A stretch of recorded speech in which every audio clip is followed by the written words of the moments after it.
saat ini tengah membangun kampus 3 yang di atas tanah 120 hektar di Batu, yang dibantu oleh Saudi Fund for Development, yang itu nanti akan menjadi kampus insya Allah yang terbaik di Indonesia, kira-kira gitu. Mohon doa restu, dan sekarang sedang berlangsung pembangunan, insya Allah Juni itu Ma'had Putra Putri dan masih selesai.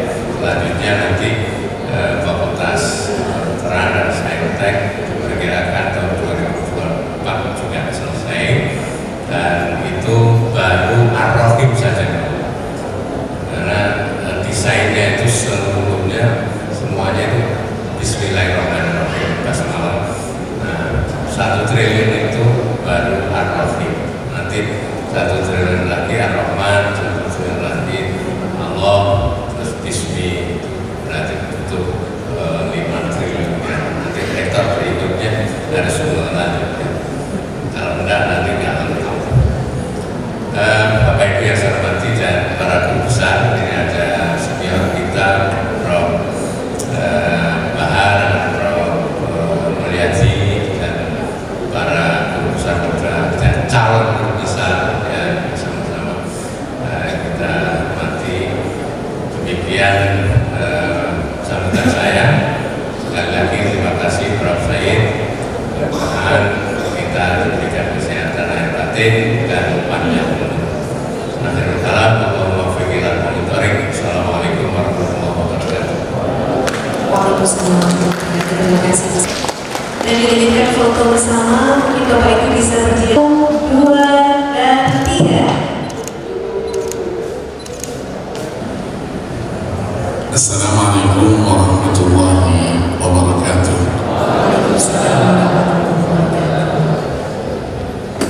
Sambil diambil saya dipesanin Qurannya dulu.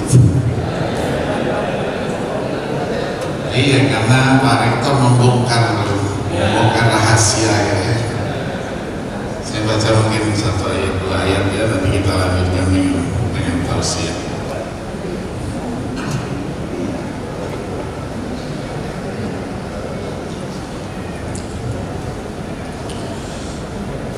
أعوذ بالله من الشيطان الرجيم.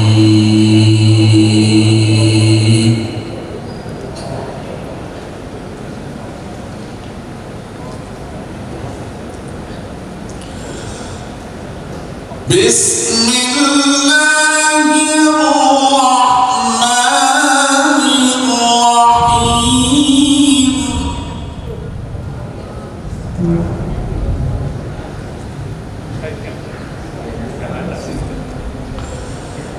من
Bismillahirrahmanirrahim. Alhamdulillah wassalatu wassalamu ala Rasulillah wa ala alihi wa ashabihi wa man iqtada bihuda, amma ba'du. Yang saya muliakan Bapak Rektor beserta seluruh jajarannya, para dekan seluruh jajarannya, para biro lembaga, dan hadirin dan hadirat sekalian yang berbahagia. Alhamdulillah, puji dan syukur kita panjatkan kehadiran Allah Subhanahu wa Ta'ala, di mana berkat rahmatnya hari ini kita telah memasuki hari yang ke-26. Mudah-mudahan seluruh rangkaian amal ibadah yang telah kita laksanakan, yang telah kita kerjakan, diterima serta mendapatkan berkah dan ridha dari Allah Subhanahu wa Ta'ala. Hari-hari yang masih tertinggal, kita tetap diberikan nikmat sehat walafiat, panjang umur, sehingga kita dapat melaksanakan kewajiban puasa 1 bulan penuh dengan sebaik-baiknya. Amin ya rabbal alamin. Salawat dan salam tidak lupa kita sanjungkan, kita persembahkan kepada baginda Rasulullah Sallallahu Alaihi Wasallam, seluruh keluarga, sahabat, dan pengikutnya sekalian. Bapak-bapak dan ibu-ibu sekalian, saya dibisikkan tadi tausiahnya mengantarkan buka puasa. Nanti insya Allah setelah buka puasa kita lanjutkan kembali sampai sholat tarawih. Habis sholat tarawih baru kita lakukan pembahasan yang lebih rinci lagi sampai sahur insya Allah. Amin. Yang amin ini semuanya tidak ikhlas. Bapak-bapak dan ibu-ibu sekalian, saya dibisikkan sampai 5/4 saja karena menjelang berbuka. Nah, Al-Quran yang mau dibahas begitu luasnya. Iya, isi dan kandungannya itu dijelaskan sendiri oleh Al-Quran di dalam ayat 109 dari surah Al-Kahfi, yang ditafsirkan oleh ayat 27 surah Luqman. Qul law kana al-bahru midadan li kalimati rabbi lanafida al-bahru qabla an tanfada kalimatu rabbi walau jitna bimithlihi madada. Ditafsirkan walau annama fil ardi min syajaratin aqlamun wal bahru yamudduhu min ba'dihi sab'atu abhurin ma nafidat kalimatullah innallaha azizun hakim. Nabi diperintahkan, katakan ya Muhammad, sekiranya lautan yang terbentang di semua benua dunia ini airnya diganti tinta untuk menulis, penanya adalah ranting-ranting pepohonan yang ada di muka bumi ini untuk menulis firman Allah Subhanahu wa Ta'ala, dipastikan air laut yang tadi diganti menjadi tinta akan habis dan kering, sementara yang ditulis belum selesai. Walau jitna bimithlihi madada, walaupun kami datangkan seperti itu lagi berulang kali, dia pasti akan habis dan kering. Maka dipastikan ketika seseorang ingin menafsirkan ayat-ayat suci Al-Quran, maka semua penafsir itu akan selesai terlebih dahulu, sementara yang ditafsirkan belum selesai. Artinya apa? semua mufassir inna lillahi wa inna ilaihi raji'un terlebih dahulu. Al-Quran eksis dia seperti apa adanya.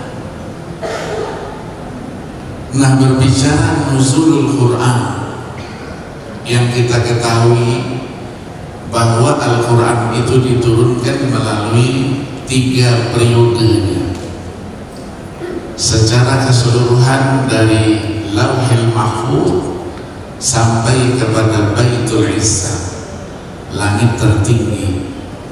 Dari Baitul Izzah diturunkan lagi secara keseluruhan sampai ke Sama'ud Dunya.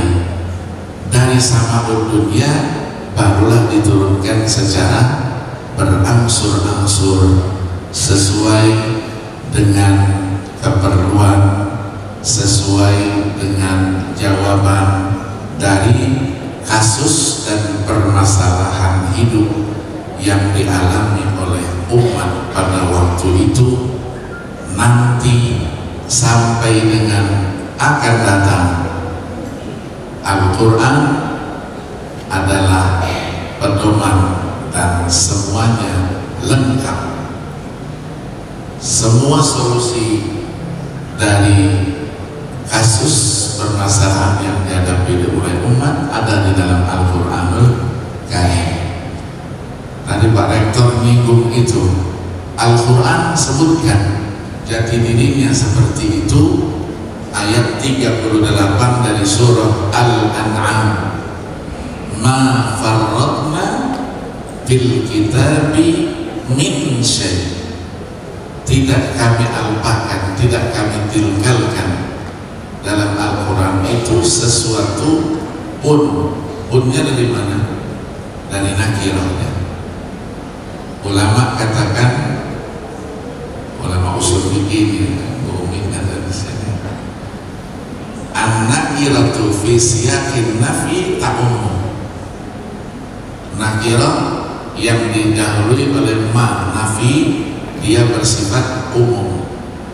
Maka cakupan Al-Quran itu walau kana qalilan aw katsiran, saghiran aw kabiran, halan aw mustaqbalan, semuanya ada di dalam Al-Quranul Karim. Jadi kalau ada orang yang mengatakan Al-Quran itu sudah jadul, 14 abad yang lalu lebih diturunkan, sementara kita sekarang berada dalam era digital, maka tidak bisa lagi digunakan. Dapat kita jawab, yang jadul itu adalah yang ngomong seperti itu, bukan Al-Qurannya. Ini ditegaskan oleh seorang ulama Al-Quran Al-Azhar yang bernama Abdullah Darros di dalam karyanya An-Naba'ul Azim. Beliau katakan Al-Quran itu mu'jizatun khalidah wa ata'uhu mutajaddidun. Dia mukjizat yang abadi, tapi penyajiannya tetap aktual. Nah, bagaimana kita mengaktualkan pesan-pesan Al-Quran itu?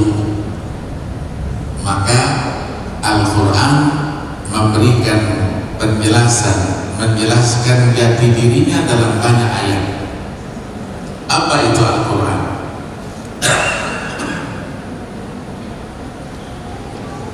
Ayat 3 surah Al-Baqarah, hudan lil muttaqin. Ya, siapa? Alladzina yu'minuna bil ghaibi wa yuqimuna shalah, dan seterusnya. Tadi ayat dibaca hudan linnas secara keseluruhan, wa bayyinatin minal huda wal furqan. Ayat 185 dari surah Al-Baqarah. Ayat 174 surah An-Nisa. Al-Quran menjelaskan jati dirinya sebagai burhan, penjelasan, nuran mubina, cahaya yang nyata dan jelas. Ya ayyuhan nas qad ja'akum burhanun min rabbikum wa anzalna ilaikum nuran mubina. Diulangi lagi ayat 15 dan 16 dari surah Al-Maidah. qad ja'akum minallahi nurun wa kitabun mubin yahdi bihillahu man ittaba'a ridwanahu subulas salam wa yukhrijuhum minadh dhulumati ilan nuri bi'idznihi wa yahdihim ila siratal mustaqim. Lanjut lagi, Al-Quran isinya adalah nasihat-nasihat, isinya juga sifat tadi oleh Pak Rektor, hudan, rahmat bagi orang-orang yang beriman. Itulah ayat 57 dari surah Yunus. Ya ayyuhan nas qad ja'atkum mau'izatun min rabbikum wa shifaa'un lima fis suduri wa hudan wa rahmatun lil mu'minin. Ayat 9 surah Al-Isra, inna hadzal Qur'an yahdi lillati hiya aqwam wa yubashshirul mu'minina alladziina ya'maluna as-salihati anna lahum ajran kabira. Diulangi lagi ayat 82, apa yang disampaikan oleh Pak Rektor tadi, wa nunazzilu minal Qur'ani ma huwa shifaa'un wa rahmatul lil mu'minin wa la yazidu zalimina illa khasara, dan seterusnya. Jadi sudah banyak, baru sebut dan seterusnya. Jangan satu ayat dan seterusnya. Ini seperti mahasiswa, ya, mahasiswa kalau ujian selalu saya sampaikan, berikan contohnya masing-masing. Contohnya berarti lebih dari satu, disebutnya satu dan lain-lain. Tapi sebagai dosen selalu husnuzon sama mahasiswa. Ini anak ini luar biasa pintarnya, tapi karena waktulah yang membatasi. Atau kemungkinan kedua, memang hanya itu yang diketahuinya, sehingga tak bisa memberikan contoh yang lain, yang ketawa-ketawa di pengalaman semua. Ya. Nah, ketika kita berbicara Al-Quran yang tadi jati dirinya sudah disebutkan, tentu memerlukan seperangkat ilmu pengetahuan. Al-Quran tidak berdiri sendiri, ada hadis Nabi, di mana Nabi diberikan oleh Allah otoritas untuk menjelaskan Al-Quran itu.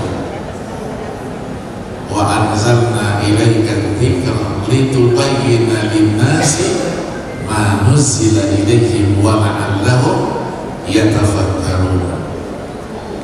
Al-Quran didekati dengan ulumul Quran, hadis Nabi didekati dengan ulumul hadis. Satu disiplin ilmu saja begitu luasnya, apalagi disebut dengan ulumul Quran, banyak. Ya, selalu saya contohkan Imam Az-Zarkashi rahimahullah Asy-Syafi'i, ulama abad ke-8 Hijriah yang wafat 794 Hijriah, dalam karyanya Al-Burhan fi Ulumil Quran, beliau sebutkan ilmu Al-Quran yang harus kita pelajari paling tidak dia berjumlah 47 disiplin ilmu. 47, bukan 4 disiplin ilmu, bukan 7 disiplin ilmu, tapi 40 disebutkan dalam mukadimahnya. Dari ilmu tafsir terus, begitu selesai 47, beliau tutup dengan satu statement. Kata beliau, i'lam annahu ma min naw'in min hadhil anwa' illa walau arada al-insan istiqsa'ahu lastaqrara umrahu wa lam yuhkim amrahu. Sampai dia katakan terakhir, fa inna as-sina'ata tawila wal umru qasir. Ketahuilah katanya, satu saja dari 47 cabang tadi, kalau ada seseorang yang ingin istiqsa'ahu, isti'abahu, ma'rifatahu, ihatatahu, lastaqrara. Maka dikatakan istiqsa'ahu, bukan istiqsa'aha. menunjuk kepada satu dari 47 disiplin ilmu itu. Kenapa? Karena yang dibicarakan panjang sementara umurnya pendek. Jadi kalau ada yang mengatakan alhamdulillah saya sudah selesai belajar ilmu Al-Quran, mungkin tidak bisa kita percayai, ya. Kalau bahasa sekarang hoax, ya. Nah, Al-Quran ini dijelaskan oleh As-Sunnah. As-Sunnah juga ilmunya luar biasa, ilmu hadis itu. Ya, maka Ibn Al-Anfani untuk meringankan kita dibaginya ilmu itu terbagi dua, ada riwayat, ada dirayah. Ya, ulama besar juga, abad ke-8 juga, 749 Hijriah. Beliau dalam bukunya Irsyadul Qasid ila Ma'rifatil Maqasid, ada riwayat, ada dirayah. Riwayat itulah teks, dirayah itulah ilmunya, yang isinya adalah qawaid. Al-ilmu bil qawaid yu'rafu biha ahwalus sanad wal matan, karena isinya sanad dan matan. Nah, berapa jumlah ilmu hadis yang harus kita pelajari? Logikanya pasti lebih banyak. Ilmu Al-Quran tadi 47, terus berkembang sampai dengan Imam As-Suyuti dalam karyanya Al-Itqan yang jaraknya hanya berapa, 100 tahun lebih sedikit, meninggal 911 Hijriah, sudah jadi 80 cabang, dari 47 menjadi 80 cabang. Nah, ilmu hadis kalau kita berangkat dari karyanya Imam Al-Hakim An-Naisaburi yang wafat 405 Hijriah, Kitabu Ma'rifati Ulumul Hadis, beliau katakan ilmunya sudah 52. Abu Nu'aim Al-Asbahani 430, Khatib Al-Baghdadi 463, dan seterusnya sampai dengan Ibnu Salah Asy-Syahrazuri yang meninggal 643 Hijriah. Beliau katakan ilmu hadis sudah 65 cabang. Sampai ke Imam Asyuti, beliau katakan anwa' ulumil hadisi katsiratun la tu'addu. Ilmu hadis sudah banyak dan tidak lagi terbilang berapa jumlahnya. Nah, pernah disampaikan oleh seorang ulama besar abad ke-6 yang bernama Abu Bakar Muhammad bin Musa Al-Hazimi yang wafat 584 Hijriah, di dalam bukunya Al-Ujalah dia katakan apa? Anwa' ulumil hadis katsiratun tablughu mi'ah, 100-an. Kullu naw'in minha ilmun mustaqil. Setiap satu disiplin itu dia sudah menjadi ilmu yang mandiri. Falau anfaqa talibu fihi umrahu ma adraka nihayatan. Fihi bukan fiha. Jadi kalau ada penuntut ilmu yang ingin menghabiskan semua umurnya pada satu cabang saja, ma adraka nihayatan, dipastikan dia tidak akan sampai ke finishnya.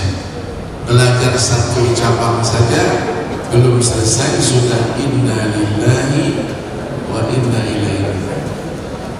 Maka dulu kita buka tahun 89 dulu jurusan namanya tafsir hadis. Itu langkah awal. Sekarang sudah kita pisah jurusan tafsir, jurusan hadis. Kalau dua-duanya terlalu berat. Nanti akhirnya kapan terwujudnya? Ini cita-cita saya. Terbangun kulliyatul Quran wa ulumuhu, kulliyatul hadis wa ulumuhu. Di Timur Tengah sudah sejak dulu. Di Madinah itu 76 sudah ada itu, Fakultas Al-Quran dan Fakultas Hadis. Ya, mudah-mudahan nanti ya, kalau Pak Rektor jadi Menteri Agama kan siapa tahu. Amin. Amin. Ya, amin. Kita ini kan provokator ya. Nah, untuk bisa memahami tadi petunjuk, penjelasan, mau'izah dan seterusnya, Al-Quran itu diturunkan untuk dibaca. Maka ayat pertamanya yang diturunkan Iqra, 2 kali Iqra. Kenapa? Karena baca itu kunci ilmu pengetahuan. Allah tidak berfirman Isma, Iqra, baca. Karena kalau mendengar, bisa saja dia mendengar awalnya, ujungnya tidak didengarnya, atau dengar ujungnya awalnya tidak tahu dia. Tapi kalau baca harus secara keseluruhan.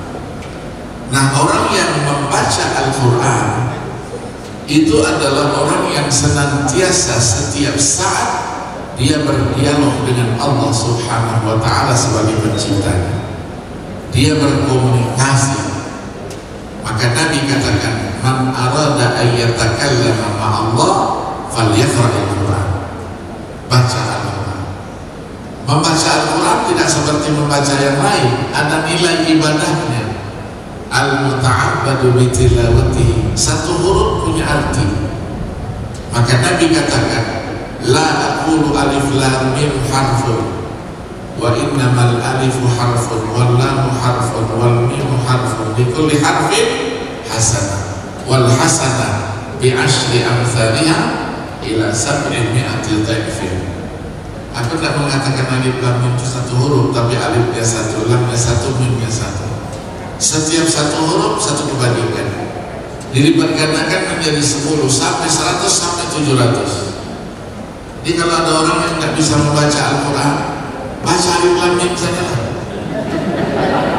Duduk sana alif lam mim, nanti pindah duduknya lagi alif lam mim. Akhirnya siapa itu? Alif lam mim. Kalau mau banyak sedikit, Bismillahirrahmanirrahim, 19 huruf.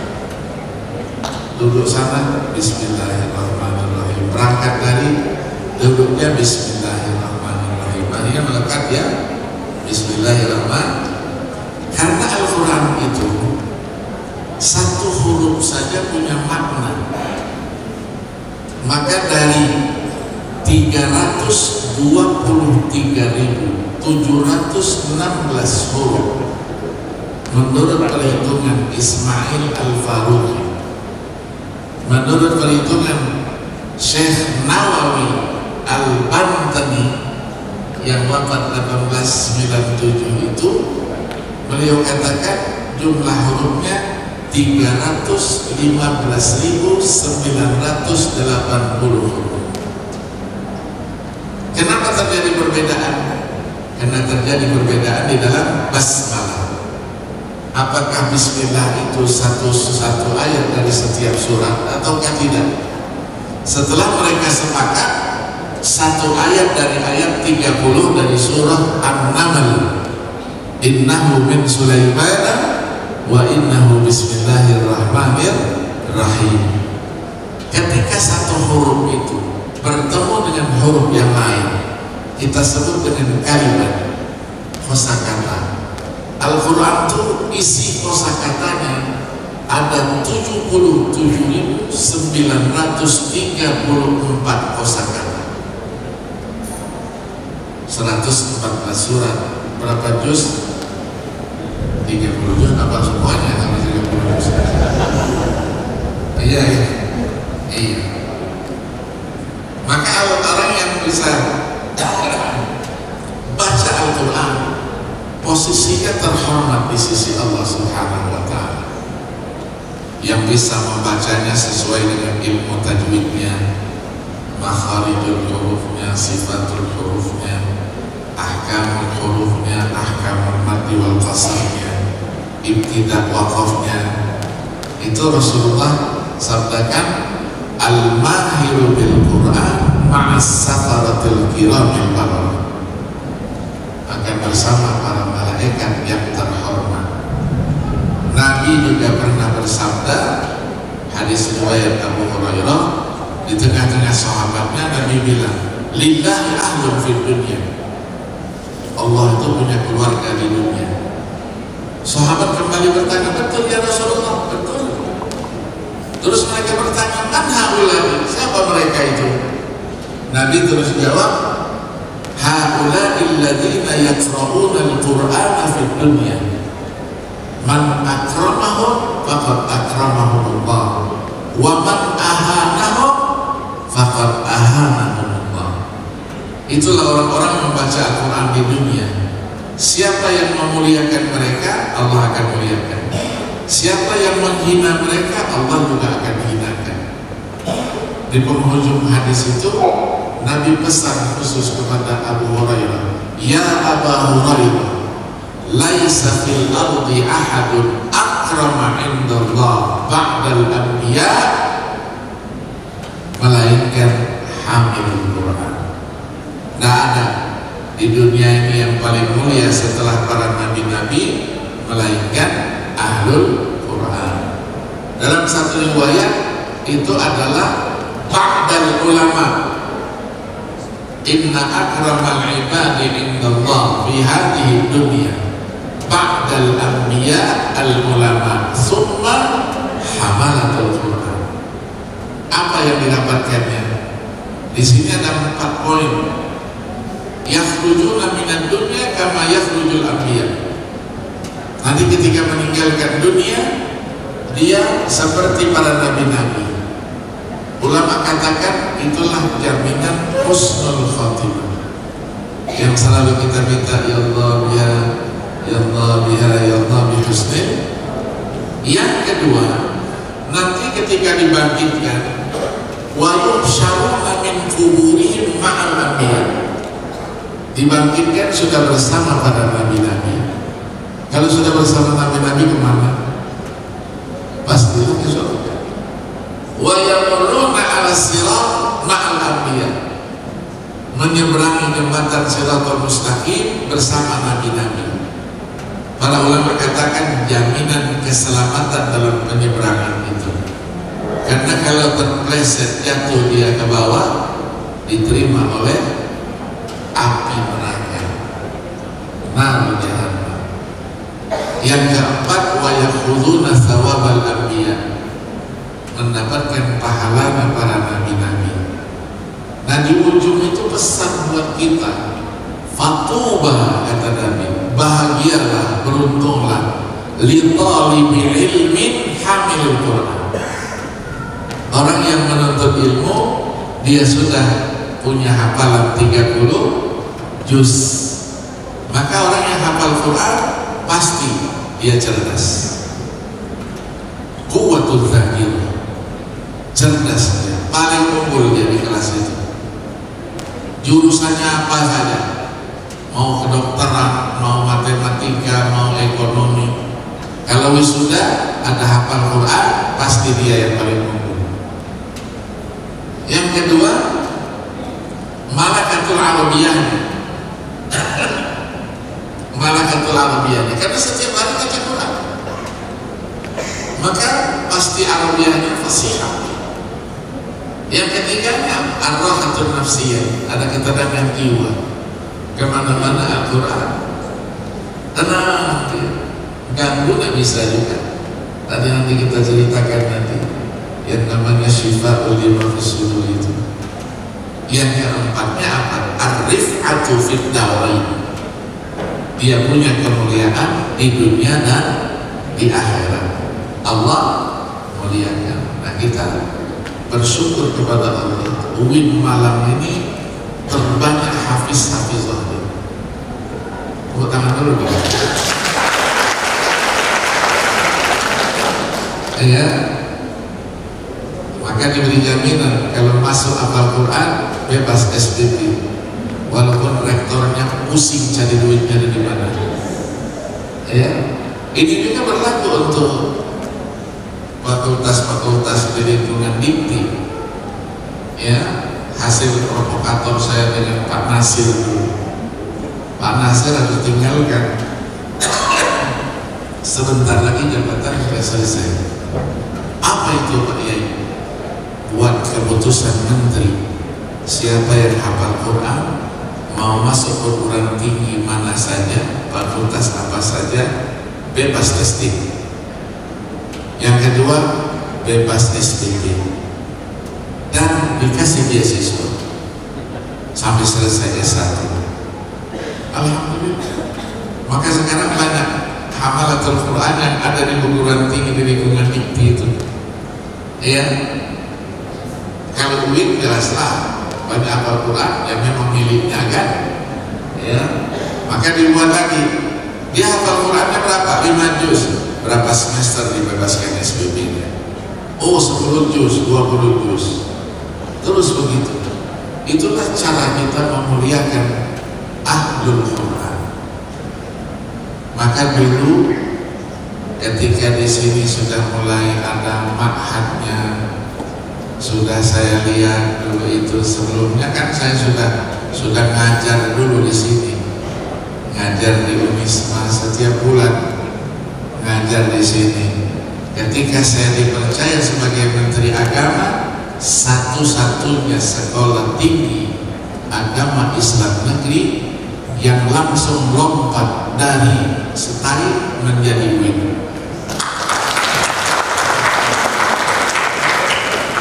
Yang seharusnya lewat dulu IAIN dulu baru UIN. Perang saya di DPR itu, Komisi 6 saya perang, ini saya lakukan itu. Tinggal keputusan presiden ya, kita bawalah di sini Wakil Presiden Sudan waktu itu bersama Wakil Presiden ya kita ya Pak Yusuf Kala dulu ke sini. Apa? Oh, ingin kita bawa ke sini untuk apa? Buat kerjasama. Maka kita buat kerjasama dengan Sudan itu. Maka sampai sekarang orang Sudan masih ada di sini ngajar itu. Ya, kita kerjasama dengan 5 universitas terkemuka di Sudan itu. Nah, alhamdulillah. Kalau tidak begitu, kita ini Kementerian Agama anggarannya terlalu kecil. Semuanya itu hanya 3 triliun. Sementara kementerian lain paling kecil 11 triliun. Maka kita buatlah kebijakan dari IAIN jadi UIN, bangun fakultas apa? Silakan Dikti yang mengawasi, awasi, anggarannya keluarkan sendiri. Sudah 2 tahun 3 tahun kita ambil. Itulah namanya politik pendidikan. Ya, kita sampaikan Ibu Presiden, kok bisa begitu Pak Said? Wallahu a'lam. Nggak tahu gitu. Ya, maka Ibu tahun kedua itu buat cari bentuk tim untuk anggaran itu. Waktu itu Pak Wik ya, Pak Penasnya Pak Wik begitu, langsung tahun keduanya sudah 9 triliun. Terus sampai sekarang sudah berapa triliun? Sudah belasan triliun. Ya. Pengadilan Tinggi Agama itu hanya subsidi dari Bimas Islam. Gedungnya Masya Allah, kasihan. Kalau bahasa Al-Quran la yamutu wa la yahya katanya. Iya. Bagaimana kita alihkan di bawah Mahkamah Agung? Perang sama kiai-kiai. Kiai kenapa dipindahkan? Mereka nggak tahu ini politik. Sekarang coba lihat gedung-gedung Pengadilan Tinggi Agama mewah, megah, sama seperti mereka. Cuma kita syaratkan harus ada 2 orang dirjen dari Kementerian Agama. Oke, disetujui oleh dulu ya Ketua Mahkamah Agungnya Pak Bagirmanan. Ya, Pak Bagirmanan bisa diajak bicara. Nah, begitulah kemuliaan yang Allah berikan. Baca Al-Quran mulia, hafal Al-Quran mulia, ya, dimuliakan. Nah, kemuliaan ini sekaligus kita baca Al-Quran itu, kita cari tahu pesan-pesannya yang tadi luas tadi, kita aplikasikan dalam kehidupan. Maka Imam Syafi'i membuat satu pernyataan seperti kita sampaikan tadi, semua permasalahan umat solusinya ada dalam Al-Quran. Di dalam Ar-Risalahnya bisa dibuka di buku Ar-Risalahnya itu fakrah yang ke-55. Beliau katakan falaisat tanzilu manzilah bi ahadin min ahli dinillah illa wa fi kitabillah as-sabilu ala al-mudafiq. Ada solusinya. Maka kita harus pelajari Al-Quran itu buat kita, ya, kemuliaannya luar biasa, dan apapun yang ada di dalamnya itu adalah petunjuk buat kita.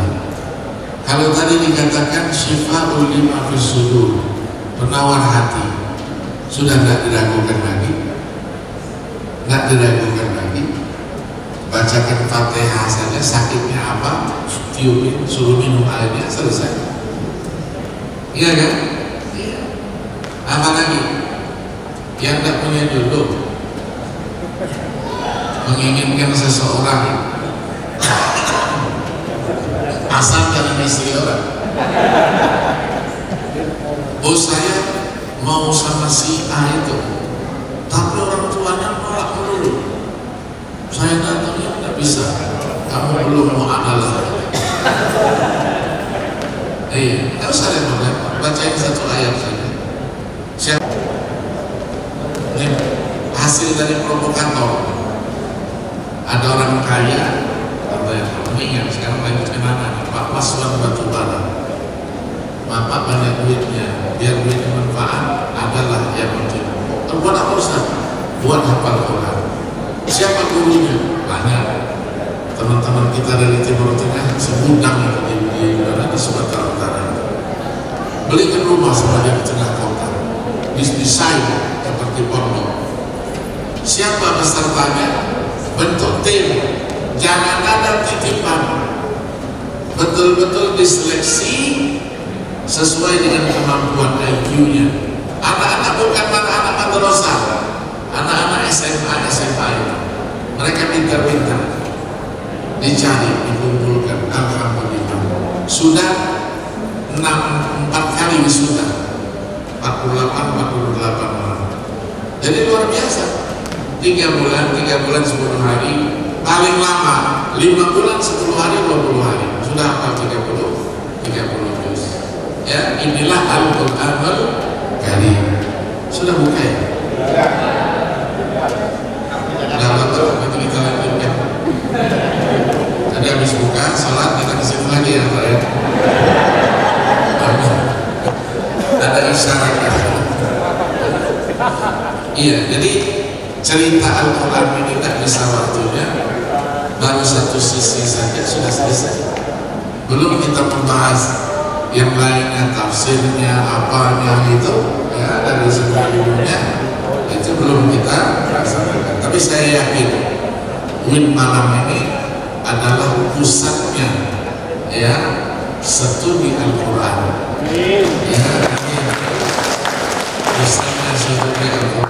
Banyak ahlul Quran di sini, ya, yang ikut andil dalam memberikan kontribusinya di dalam memajukan UIN, ya, sehingga tadi UIN itu sudah go internasional, katanya kan, ya, luar biasa, ya. Dan salah satu peninggalan saya, banyak di fakultas itu tempat wudhu. Kenapa? Saya dulu bilang mahasiswa tidak boleh batal wudhunya. Kenapa? Karena mendengarkan pelajaran, begitu dosennya juga menyampaikan pelajaran, ketika dalam keadaan berwudhu itu akan memberikan manfaat tersendiri. Ya, alhamdulillah. Terima kasih. Yang mohon maaf atas segala kekurangannya. Waktulah yang membatasi kita. Ya, insya Allah kita bertemu lagi, ya, di dalam kegiatan seperti ini, ya, dalam keadaan sehat walafiat. Ya, saya juga dosen di sini, jadi bukan orang asing, bukan orang Jakarta saya. Ya, setiap semester juga saya ngajar walaupun via Zoom. Karena asisten. Ya, dan dan anak saya juga ada di sini nih. Ya hampir sama lah, bukannya hampir sama kan. Faisal, ya. Anak saya nomor 5 di Fakultas Syariah. Mudah-mudahan Allah senantiasa memberikan keberkahan kepada kita semua. Terima kasih. Wallahul muwaffiq ila aqwamit thoriq. Wassalamualaikum warahmatullahi wabarakatuh.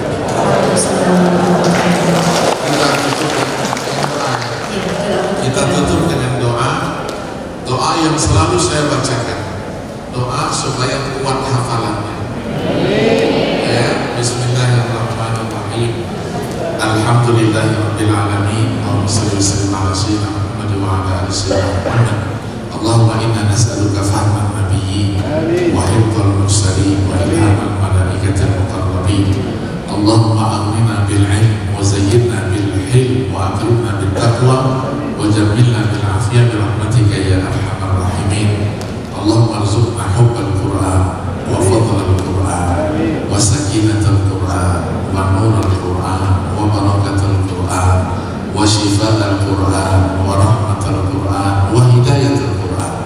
Allahumma ja'al Qur'ana fi qulubina hifzan wa ala alsinatina tilawatan wa fi sulukina khuluqan.